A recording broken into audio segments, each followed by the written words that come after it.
David Peterson esango nuke mugalaria dela, es un hombre de frontera.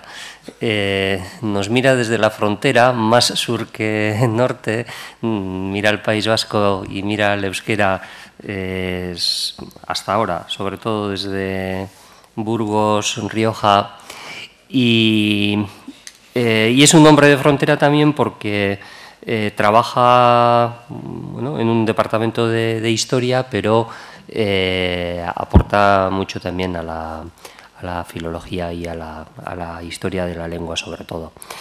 Zeurea da hitza, David. Eskerrik asko, Igor, y muchas gracias también. Con eso se acaba mi euskera, lo lamento. Y muchas gracias también a la organización por haber admitido mi propuesta de comunicación. Voy bastante rápido porque tengo mucho material y poco tiempo. Voy a dar muchos ejemplos de topónimos, sobre todo vascos, que aparecen en nuestra fuente, el Becerro Galicano de San Millán de la Colla. Todos los ejemplos, salvo uno, aparecen en el ejemplario que os he dado. El que se da cuenta del ejemplo que falta, habrá un premio al final de la charla. Bien. El contenido del Becerro Galicano es de enorme importancia para la historia temprana del euskera. Como se aprecia nada más consultar la obra de Michelena, titulada Textos arcaicos vascos. Solo para reseñar algunos apartados destacados, este códice contiene textos tempranísimos referentes al País Vasco, por ejemplo, al Valle de Ayala en 864 o a la Llanada Alavesa en 871. Testimonios del siglo X de la presencia de importantes comunidades vascófonas en la Sierra de la Demanda. Un extraordinario texto del siglo XI, conocido como La Reja, que nos aporta los nombres de más de 300 pueblos alaveses. Y otros muchos textos menos célebres y menos estudiados, pero de gran interés filológico. Por lo tanto, y como no podría ser de otra manera, esta es una fuente muy conocida, en principio, pero a pesar de su importancia, bastante maltratada en ediciones anteriores que ha habido.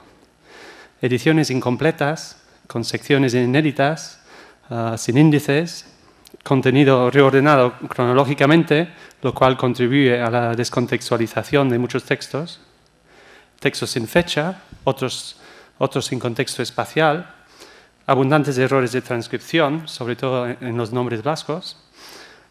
En fin, casi se podría decir un poco desastroso. Una consecuencia del cual es que Michelena, cuando manejaba este material, que lo manejó mucho y muy bien, pero quizás solo conocía el 50% del material ahora disponible. No obstante, este es un buen momento para volver sobre esta fuente. Sobre todo porque está a punto de aparecer una nueva edición completa y digital con transcripción de imágenes, índices y otras herramientas de búsqueda y análisis. Muy rápidamente, con 3 pantallazos, os presentaré la versión de desarrollo de la nueva edición. Aquí, en la primera imagen, tenemos un texto, en este caso la famosa reja, con su aparato crítico y transcripción paleográfica. Cliqueando en esos botones se puede eliminar los fines de línea y juntar las palabras, etcétera, etcétera. El mismo texto ahora vemos representada línea por línea y tenemos la capacidad de cliquear en cualquiera de esas líneas y ver el texto de la foto facsímile. También podemos acceder al facsímile de la página entera si así lo queremos. Tercer ejemplo, los resultados de una búsqueda. Aquí, por ejemplo, hemos metido las 3 letras A, N, N y estas son las voces que salen, una mezcla de entidades nombradas, de nombres propios y de léxico también común. Lo que hemos hecho también es lematizar el contenido para que así el investigador puede hacer búsquedas a partir de los lemas y buscar todas las formas en que un lema dado aparezca en el texto. Y luego cliqueando en cualquiera de esas pestañas aparecen todas las referencias. Bien. Pues después de este interludio publicitario, a continuación voy a señalar algunas de las características más significativas del códice. Ya voy a dejar aparte la edición digital y voy a volver al códice, al Becerro Galicano de San Millán. Para terminar presentando de manera rápida algunos ejemplos de su contenido euskérico: topónimos, antropónimos y léxico común. Aunque me temo que estas categorías son algo permeables y el léxico común que tenemos, que es poco, realmente se limita a praenomina y a cognomina. Primero, algunas de las características significativas de esta fuente. El Becerro Galicano es un gran volumen redactado hacia 1195, que pertenece al género de los cartularios monásticos.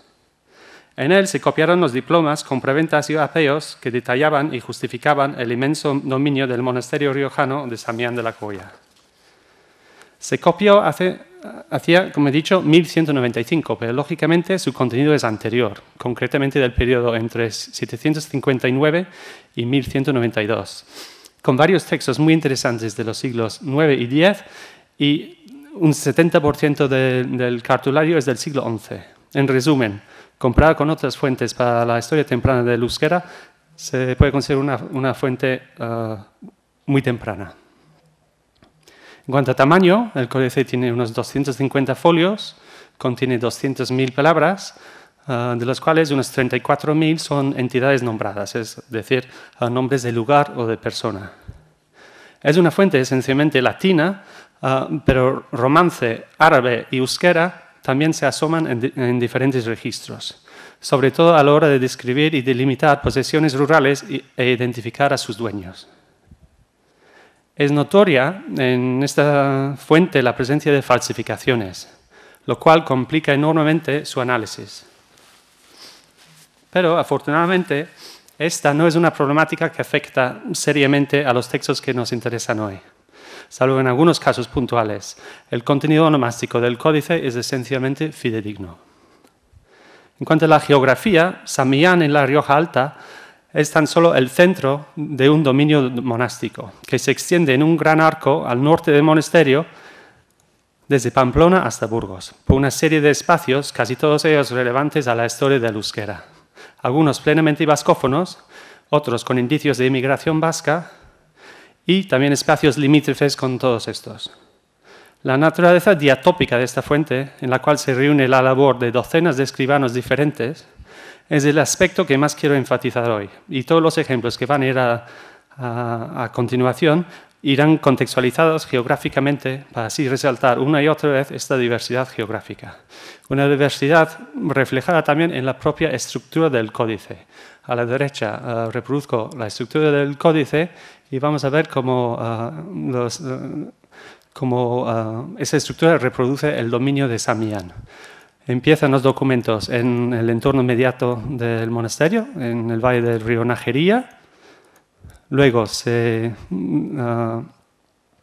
dirige aguas abajo del Ebro, hacia la Rioja Baja y hacia Calahorra. Luego vuelta hacia el norte a la Rioja Alta, el valle del río Oja. Se intromete ya en Burgos, en el Alto Tirón, en la Sierra de la Demanda y los montes de Oca. Luego va extendiéndose hacia el oeste, por la Bureba y por la cuenca inferior del Tirón, por los montes Obarenes, la Bureba de nuevo, las merindades burgalesas, la zona de Miranda, Salcedo, ya en Álava, Valdegovía, zonas de Burgos limítrofes con Valdegovía, el valle de Ayala en Álava, Vizcaya, sobre todo la zona de Bermeo en la costa, Álava nuclear, la Llanada Alavesa, la Rioja Alavesa, Pamplona y Estella. Pues para dar un poco una idea de la variedad geográfica que hay en esta fuente. Una fuente que se podría considerar riojana, pero en realidad es mucho más que eso. Pues primero voy a considerar la toponimia, el registro mejor conocido y estudiado de esta fuente, pero de lo cual solo voy a extraer algunos pocos ejemplos, en un ejercicio necesariamente más descriptivo que analítico. En términos puramente cuantitativos, a partir de nuestras 34.000 entidades nombradas, manejamos millares de topónimos. Todavía con los índices bajo construcción no dispongo de una cifra exacta. Evidentemente, no todos estos topónimos son vascos, aunque una muy alta proporción de ellos sí lo son, y otros muchos son topónimos romances de espacios con una fuerte presencia vascófona, lo cual suscita preguntas del tipo a ver si ha influido el euskera en el romance de esas zonas. En el peor de los casos, los topónimos vascos se cuentan por centenares en esta fuente, 329 de ellos solo en La Reja. A continuación, presentaré una serie de textos que ejemplifican la riqueza toponímica de este fondo y la naturaleza diatópica del mismo. Nuestro primer ejemplo es del Valle de Ayala, en el extremo noroccidental de Álava, el primer texto que aporta abundante toponimia para el País Vasco. Nos encontramos con una interesante mezcla de voces claramente vascos, como lixarzo, opacamente vascoides, para llamarlo de una manera, como uzuza, y romances, angulo. Y en conjunto con una serie de topónimos alaveses, unos 150 años antes de la célebre reja, que resultan razonablemente fáciles de identificar a partir de la toponimia actual. En realidad, este es el primer texto que nos trae información detallada sobre el País Vasco. No el primer texto de esta fuente, sino el primer texto que existe con información detallada sobre el País Vasco. La colonización de la demanda. Nuestro segundo ejemplo es de un siglo más tarde y 100 kilómetros más al sur, donde una serie de textos dan constancia de una población vascófona muy importante, en toda probabilidad mayoritaria, en la Sierra de la Demanda a mediados del siglo X.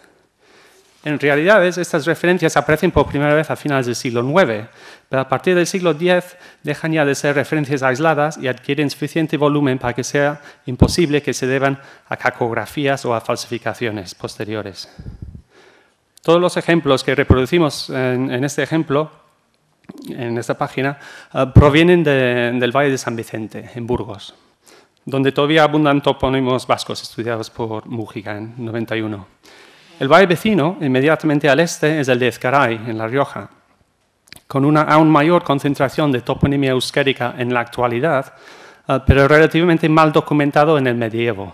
El primer texto realmente para la zona de Ezcaray en esta fuente es unos 200 años más tarde.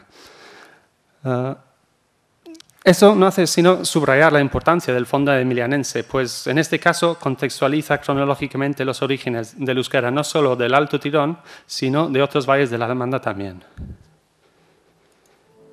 Desde el punto de vista del euskera, la estrella indiscutible del becerro galicano es el texto conocido como La Reja, del cual aquí se reproduce su breve preámbulo explicativo y sus dos primeros apartados, aproximadamente la 10ª parte de su contenido. Consiste de una larga lista de más de 308 localidades alavesas agrupadas en circunscripciones conocidas como alfoces. Entre alfoces y núcleos se suman esos mencionados 329 topónimos. Detalla un tributo que cada localidad o grupo de ellas debía satisfacer anualmente, pagándose generalmente en rejas de hierro, de ahí el nombre, aunque algunos lugares tributaban en ganado. Más allá de su brevísimo prólogo, que aquí aparece arriba, la ausencia de cualquier armazón diplomático justificativo contrasta con lo habitual en el becerro, así como con la amplitud del derecho. Tanto la cronología del texto, 1025, como su presencia en el becerro, nos inclina a pensar que el listado recuerda un censo concedido por Sancho III el Mayor al obispo de Álava, una diócesis controlada en ciertos momentos del siglo XI por los abades de San Millán. Asimismo, es importante distinguir entre la reja, esta lacónica alavesa y a todas luces auténtica documento, y los llamados votos, la falsificación manifiesta con fecha de 934 que abre el cartulario y que supone un censo mucho más extenso, mucho más pretencioso, que cubre un espacio mucho más grande. Insisto en esto porque otra vez la gente confunde los dos textos, los votos y la reja. Pero la reja de 1025, con todo ese detalle sobre Álava, es un instrumento auténtico. Ahora nos dirigimos al litoral vizcaíno y al monasterio de Albóniga, cerca de Baquio. Los límites del cenobio se definen en una mezcla de latín y euskera. La puntuación que propongo aquí para el primer pasaje no corresponde ni con la códice ni con la de ediciones anteriores. Por ejemplo, en el códice, aquí reproducido, un punto con valor de coma separa bagalgo, que entiendo como un genitivo, de erreca, cuando sospecho que deben ir unidos. Creo que la puntuación propuesta es coherente tanto con la estructura de la secuencia como con la microtoponimia actual del entorno, donde se localizan sendos arroyos denominados Pagoetaco erreca, que podría ser Bagalgo erreca, y Nardisco erreca, quizás Narniz erreca. De todos modos, parece que el texto nos ha llegado en un estado deficiente.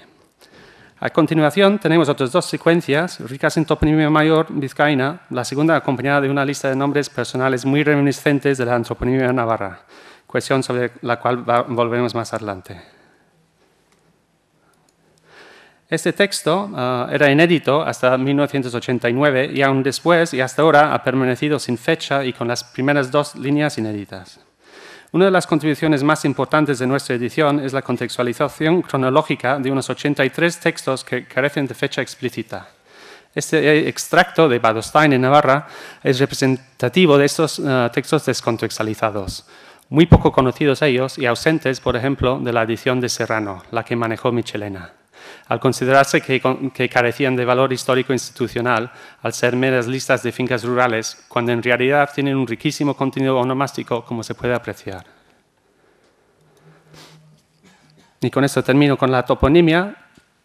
En este listado hay dos aspectos reseñables. Por un lado, hemos comentado que los fondos emilianenses apenas tocan Guipúzcoa, y sin embargo aquí tenemos dos apariciones de lo que parecen ser el gentilicio Guipúzcoa, uno de ellos muy anterior a las primeras apariciones diplomáticas del corónimo en el siglo XI, y además con una G inicial, a diferencia de las referencias posteriores, generalmente con I inicial. Por cierto, Guipúzcoa aquí es uno de los muchos topónimos altorriojanos en Uri que emergen en la documentación emilianense durante el siglo XI y que bien habría merecido un apartado propio, pero las limitaciones del tiempo no me lo permiten. En segundo lugar, la persistencia de lo que yo entiendo como un reflejo ortográfico de la aspiración siempre que se transcribe el étimo arana.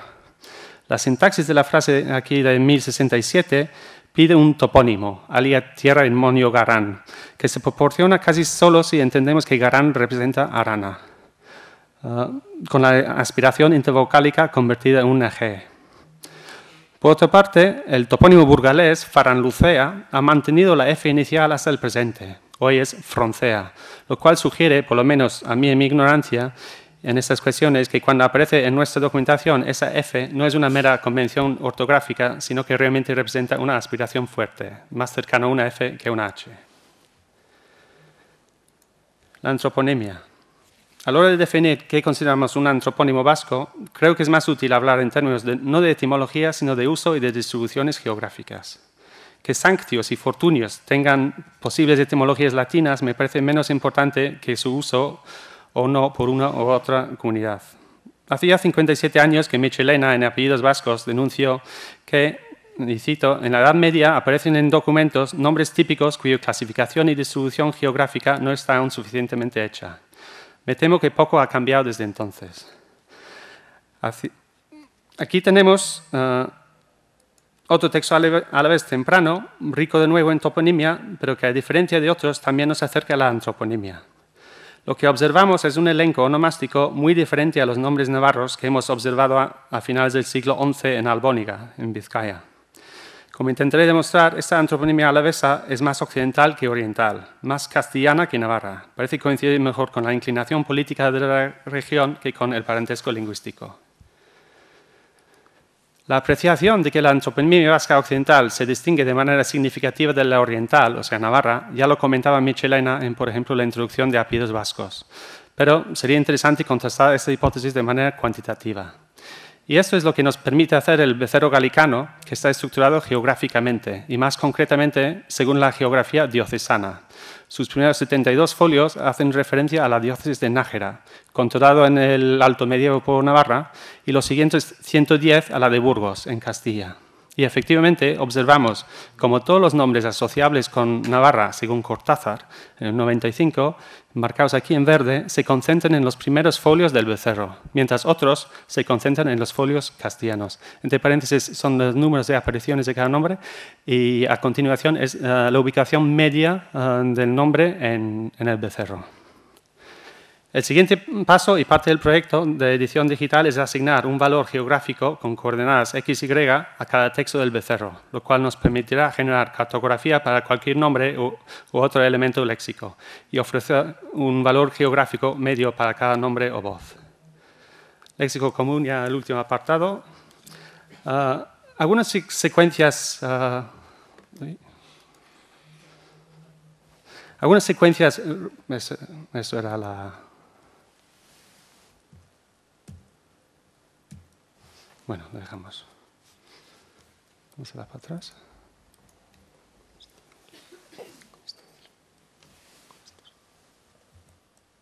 Eso es el mismo texto a la vez de antes, con los antropónimos ya coloreados según su proveniencia, digamos, de una manera, si son más castellanos o más navarros. Bien. Los cognomios descriptivos, aquí vemos unas secuencias que sugiere una fuerte presencia vascófona en La Rioja Alta a finales del siglo XII. Pero tenemos más ejemplos parecidos. Balza aquí, con algún caso dudoso. Aquí domina la forma occidental, Balza, y lo acompaña una mayoría de nombres característicos de Álava, Muño y Nuño.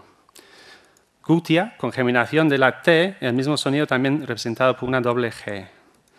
Zuria, y así interpreto las dos apariciones de la forma Zoria, ambos acompañados de nombres vascos, en este caso navarros. Y una miscelánea de ejemplos, no mucho más que 2 docenas de ejemplos encontrados en total, y alguno más emergerá antes de terminar de confeccionar los índices.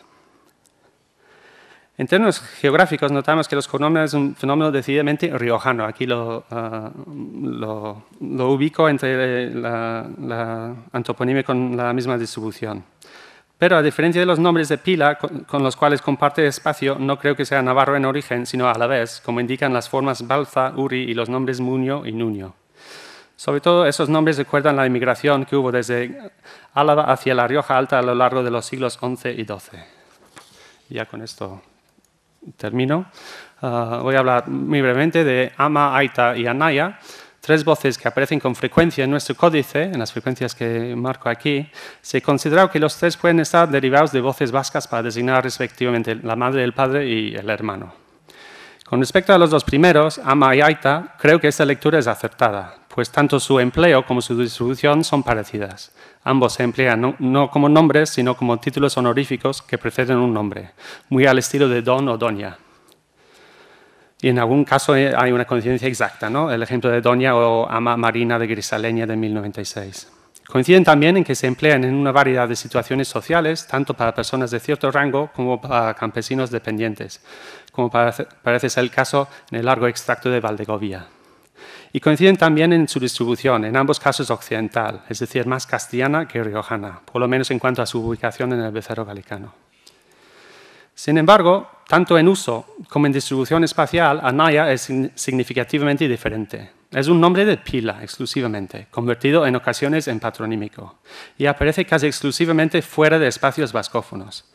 La veintena de casos emilianenses, todos ellos aparecen siempre en la diócesis de Burgos, un patrón confirmado en otras fuentes por centenares de casos por todo Castilla y León. Es una distribución radicalmente diferente a la de todas las demás voces relacionables con el euskera, como se aprecia a partir de su ubicación media en el becerro galicano, aquí muy en el extremo posible, y sugiero que incompatible con un origen vasco. Es más, cuando combina con patronímicos, esos tampoco son del stock vasco. No hay, por ejemplo, ningún Anaya García o Anaya Sánchez. Y pues con eso termino. Muchas gracias por su atención.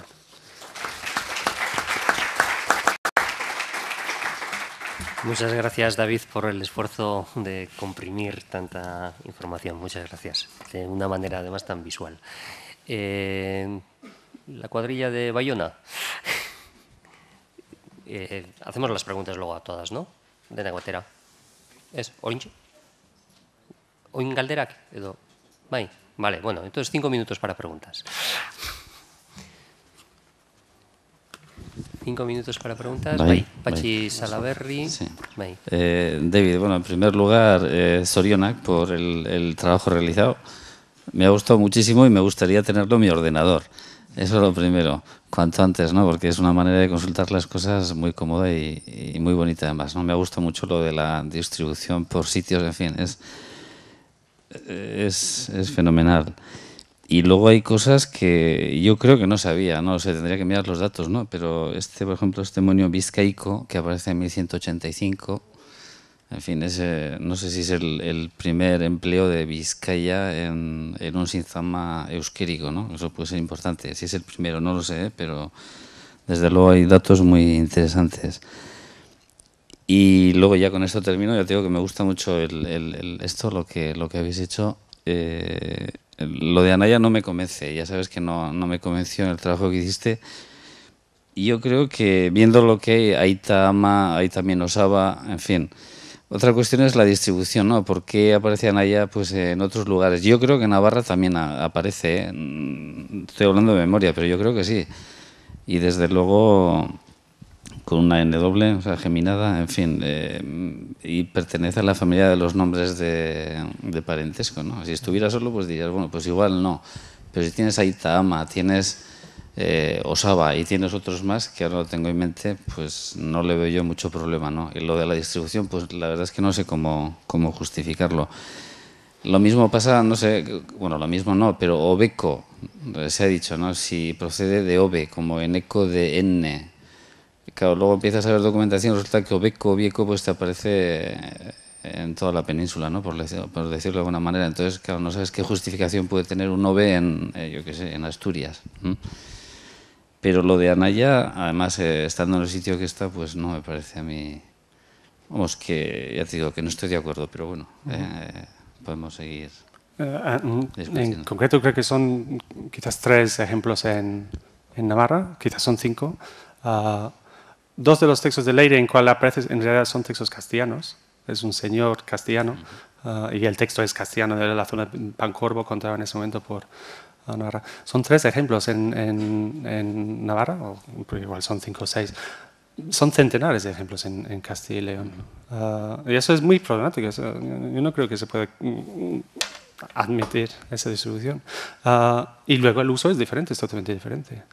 No aparece en ningún momento como un praenomina. Es un nombre. Bueno, por ejemplo, Osaba tampoco aparece como praenomen. Osaba no aparece como praenomen. Sí, pero tampoco aparece cientos de veces en Castilla. Bueno, bien, de acuerdo, pero bueno, aún así. Osaba tampoco aparece. Entonces, bueno, podemos discutir, ¿eh? Pero desde luego... Sí, pero yo creo que no aquí.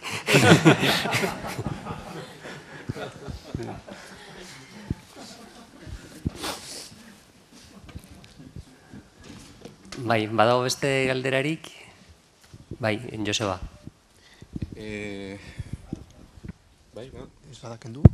Vale, no, más que preguntas, repetir de nuevo, en fin, la felicitación y el agradecimiento, porque yo creo que posiblemente hasta que lo tengamos, no sé si en el ordenador o... Yo prefiero los papeles, pero en fin, me da lo mismo. O creo que no nos hacemos una idea de lo que puede salir de ahí. Y no me refiero solo a léxico y onomástica, que parece lo más evidente o lo primero, sino también a un montón de cosas previsibles para fonética y para morfología, porque el volumen es impresionante. Vamos, la 10ª parte creo que daría para alguna tesis doctoral, ¿no? Entonces, bueno, puede ser una llamada para ese tipo de cosas. Y luego ya por rematar con esto, a mí me encantaría que Anaya no fuera vasco. Quiero decir, me encantaría, porque entonces dejaríamos de tener ese pequeño problema que solemos meter debajo de la alfombra respecto a Aide, pero que sigue siendo un problema.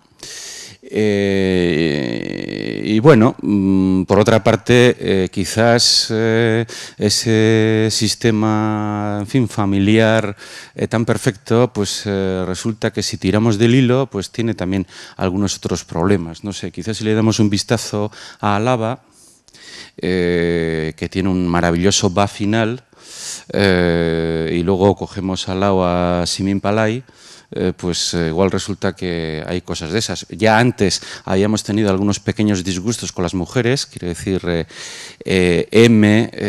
Andere a mí me sigue pareciendo poco nuestro, pero bueno, en fin, lo de M creo que se me concederá, y alguna otra cosita más, pues prueban que, bueno, no hemos tenido ningún problema para aceptar en la familia a gente variopinta, y eso también pues es un punto interesante para la historia de la lengua, ¿no? David tenía 20 minutos, tú...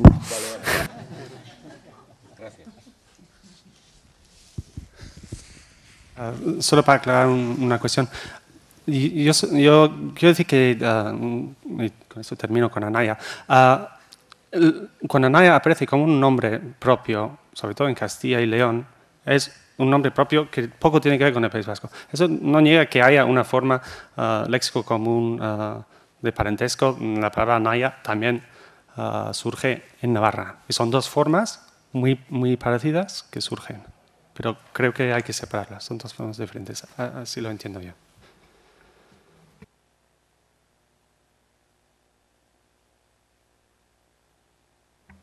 Bai, balago besterik? Bai, Julen Manterola. Anaia hitza hiztegi etimologiko aztertu genuenean, sí. Cuando miramos la palabra Anaya para el diccionario etimológico, lo que nos pareció ver era que la mayoría de los ejemplos de Anaya que eran claramente navarros, en realidad eran Anaye. Entonces, esos para mí sí que son claramente vascos, pero no quita que los 3 o 6 Anayas que has mencionado tú no lo sean. Entonces, ahí hay otro factor en la discusión que habría que introducir, que es el de la variante Anaye. Y bueno, solo quería hacer esa nota. No es tanto para ti, pero para la discusión que ha salido aquí, que bueno, que viene un poco a complicar un poco más el tema, sí, solo eso.